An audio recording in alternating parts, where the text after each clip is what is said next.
Hi hello നമസ്കാരം. രാത്രിയായിരുന്നപ്പോൾ husband കുറച്ച് കേരയുടെ തലയും അതുപോലെ തന്നെ കുറച്ച് പച്ചക്കറിയും കൂടെ കൊണ്ടുവന്നിട്ടുണ്ടായിരുന്നു. പിന്നെ ഒന്നും നോക്കിയില്ല, ആർഭാടം ഒട്ടും കുറച്ചില്ല. നമ്മളെ കോട്ടയം സ്റ്റൈലിൽ നല്ലൊരു മുളകിട്ട മീൻ കറി അങ്ങോട്ട് ഉണ്ടാക്കി കേട്ടോ. ഇതൊരു സ്പെഷ്യലാണ്.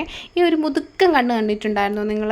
ഇത് കണ്ടപ്പോൾ എനിക്ക് ഓർമ്മ വന്നത് പണ്ട് 10ാം ക്ലാസ്സിൽ വെച്ചിട്ട് ബയോളജി ക്ലാസ്സിൽ ടീച്ചർ കാണിച്ചു തന്ന കാളയുടെ കണ്ണാണ് കേട്ടോ. അതിനുശേഷം ഞാൻ മീനിൻ്റെ ഒരു കണ്ണ് പോലും കഴിച്ചിട്ടില്ല.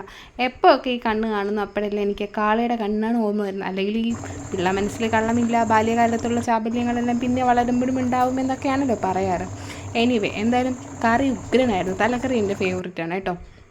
കൂട്ടത്തിൽ ഹസ്ബൻഡ് പറഞ്ഞു കുറച്ച് പച്ചക്കായ എടുത്ത് കുറച്ച് മെഴുക്കുരട്ടാൻ പറഞ്ഞു. പിന്നെ പുള്ളിയുടെ ആഗ്രഹത്തിന് പാവമല്ലേ എന്ന് വിചാരിച്ചിട്ട് കുറച്ച് സാമ്പാറും ഉണ്ടാക്കി, കുറച്ച് കായ എടുത്തിട്ട് മെഴുക്കുരട്ടി ഉണ്ടാക്കി കേട്ടോ. അപ്പോൾ ഇതാണ് ഇന്നത്തെ ലഞ്ച്. രാത്രി ഇങ്ങനെ ഞാൻ സാധാരണ ഒന്നും ഉണ്ടാക്കാറില്ല, പിന്നെ ഒന്നും സ്പെഷ്യലാണ്. മഴയൊക്കെ ആയതുകൊണ്ട് തന്നെ മേടിച്ചുകൊണ്ടൊന്നും ഉണ്ടാക്കി കേട്ടോ. അപ്പോൾ അത്രയേ ഉള്ളൂ. Tata, bye bye.